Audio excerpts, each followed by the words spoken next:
ffwrdd i, Prin bo neb wedi'n ngharu fel y ti. Dwi'n sylwi pan bo hi'n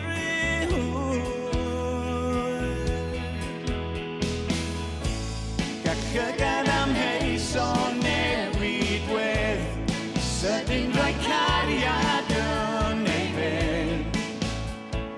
Leia dwi di dysgu, nawr dwi di gweld fy mai. Oes rhaid i'r wer ysbarhau.